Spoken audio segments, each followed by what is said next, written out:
Shalom famille, c'est l'heure de méditer notre pain du jour.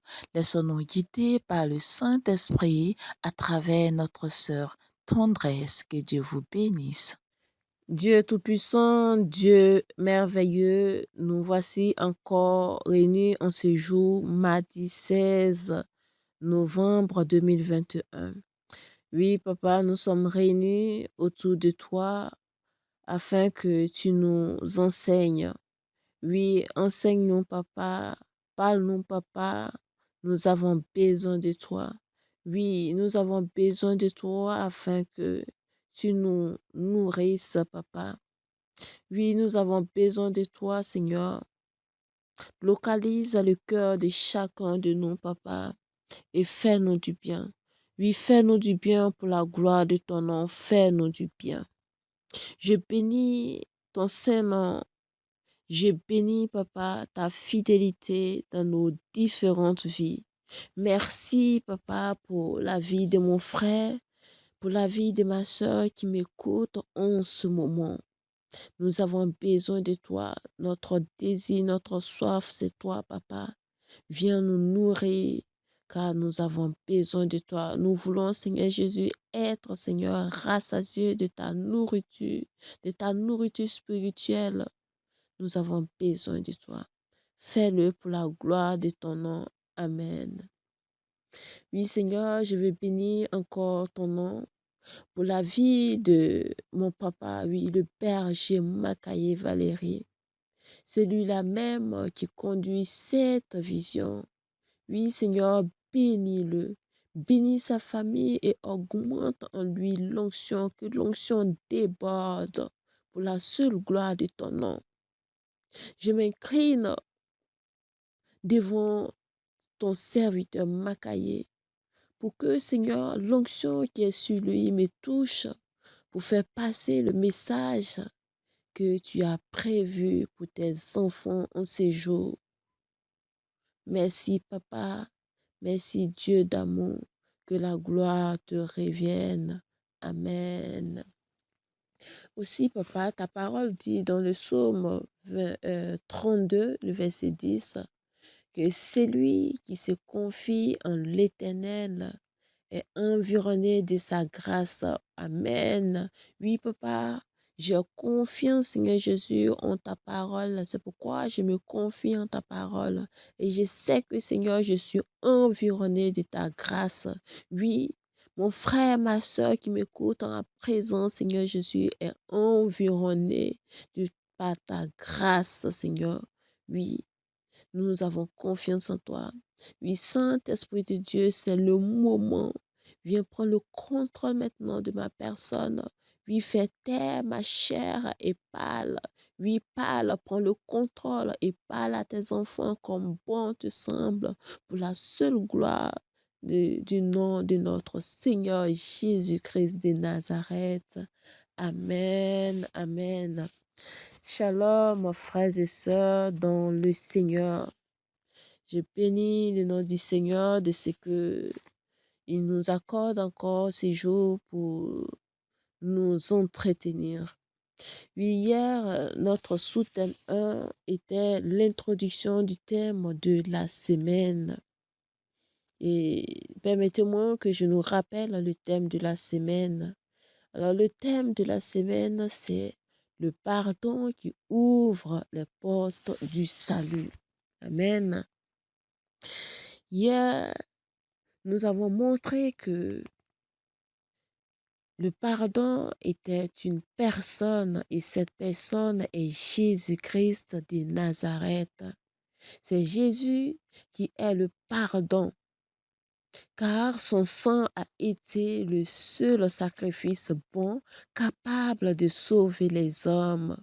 C'est lui notre offrande parfaite qui, par son sacrifice, nous a réconciliés avec Dieu.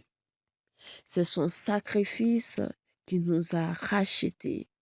C'est lui, Jésus, le pardon qui ouvre les portes du salut. Amen. Alors, frères et sœurs, le sacrifice de Jésus en tant que la personne qui ouvre les portes du salut a été prouvé de ce que Dieu nous aime. Et aujourd'hui, notre sous-thème d'aujourd'hui nous dit, c'est à travers le pardon que Dieu prouve son amour absolu pour les hommes. Et le texte d'appui, c'est Romains 5, verset 8 que je vais lire. Mais Dieu prouve son amour envers nous en ce que lorsque nous étions encore des pécheurs, Christ est mort pour nous. Amen. Oui, Dieu prouve son amour, frères et sœurs, lorsque nous étions encore des pécheurs, en envoyant son Fils mourir pour nous. Et j'aimerais que nous imaginons un tout petit peu la dimension, la grandeur de cet amour pour nous, qui est sans distinction, oui, sans condition.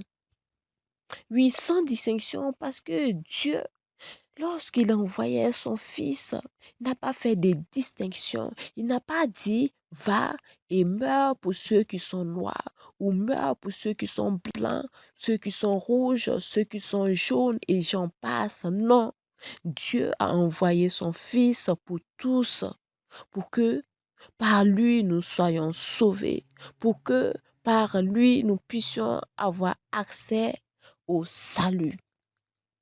Dans le livre de Éphésiens 3, verset 6, il est écrit que ce mystère, c'est que les païens sont cohéritiers, forment un même corps et participent à la même promesse en Jésus-Christ par l'évangile. Amen. Oui, quel amour merveilleux, quel amour merveilleux. La mort de Jésus, frères et sœurs, est pour nous la manifestation par excellence de la grâce de Dieu, car il était blessé pour nos péchés, brisé pour nos iniquités. Le châtiment qui nous donne la paix est tombé sur lui. Et c'est par ses maîtresses que nous sommes guéris. Amen. Nous dit Ésaïe 53, verset 5. Oui, chers frères et sœurs, la dimension est cette dimension de la de cette preuve d'amour de Dieu pour nous ne s'arrête pas à ce que Jésus soit envoyé pour laver nos fautes, mais jusqu'à à nous guérir, guérir nos blessures intérieures, guérir tout ce qui est caché en nous. Et la question que je me posais est comment pouvons-nous à notre tour vivre notre preuve d'amour, cet amour immense, grand.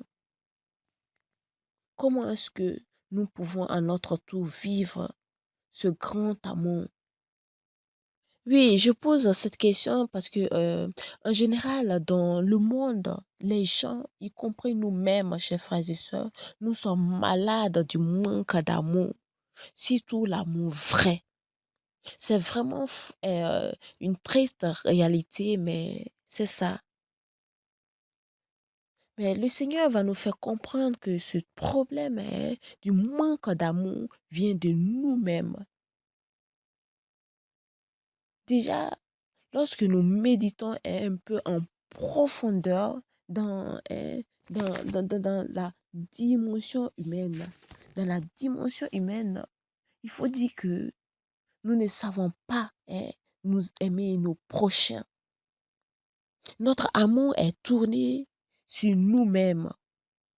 Oui, parce que l'orgueil fait que nous ne savons pas accepter qu'on nous aime, ou bien parce que nous ne savons pas, ou bien nous n'avons pas peut-être reçu d'amour,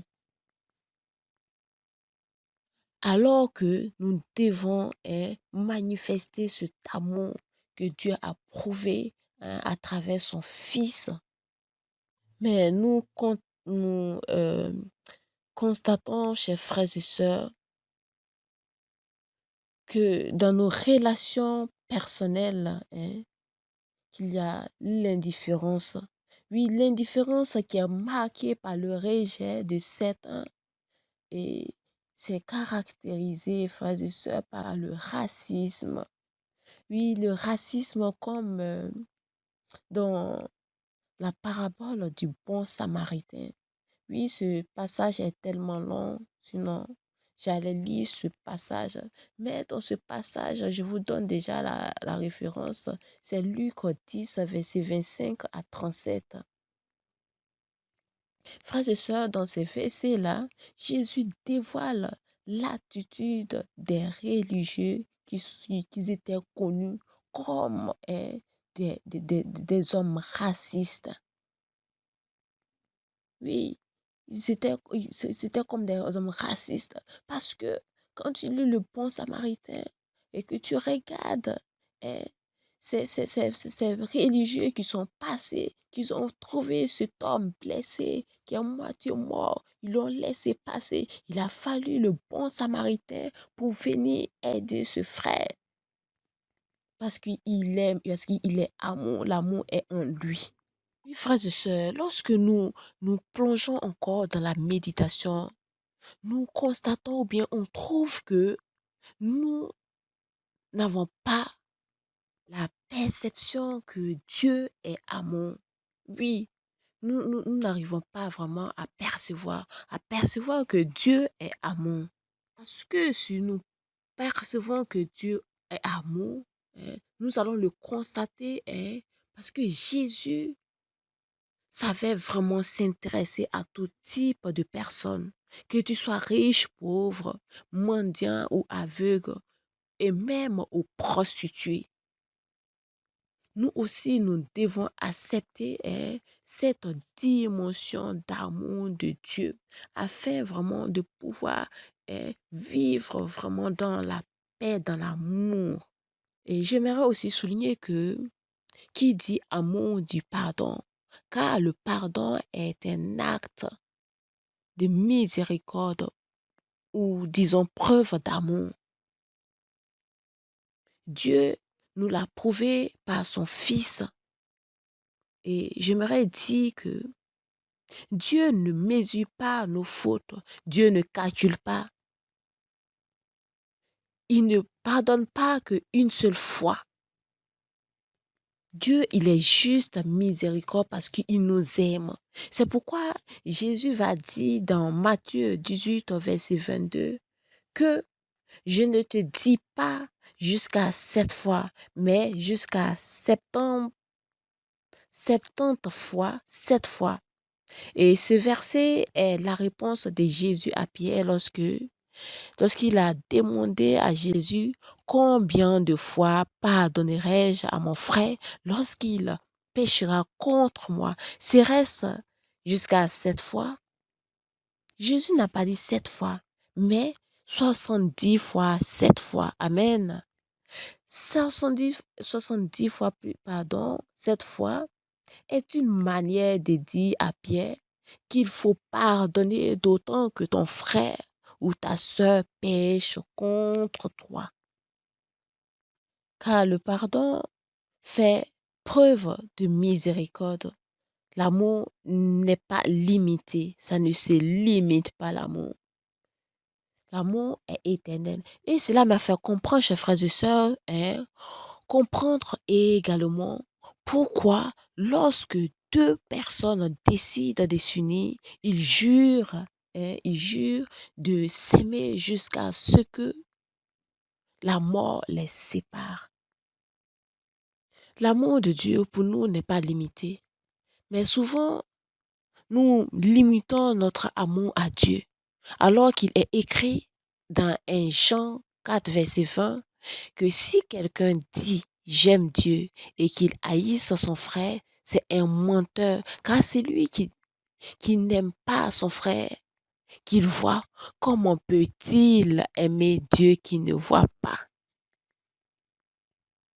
Nous voulons aimer dans la facilité alors que Dieu nous a aimés et il continue de toujours nous aimer. Jésus aime son Père avec qui il vit et il nous aime nous aussi. Alors pourquoi nous voulons sauter cette étape d'aimer ceux avec qui nous vivons. D'abord, avant d'aimer celui qui nous attend. Comm- Commençons d'abord à nous aimer autour de nous. Puis commençons l'amour autour de nous. Comme nous dit Jésus, aimez-vous les uns les autres. Je vous aime. Alors, chers frères et sœurs, nous nous arrêtons ici aujourd'hui. Demain, nous poursuivons avec le sous-thème 3 qui est: étant pardonné, je m'engage désormais à marcher dans la crainte de mon Dieu. Le texte d'appui, c'est Matthieu 7, verset 24. Que Dieu vous bénisse.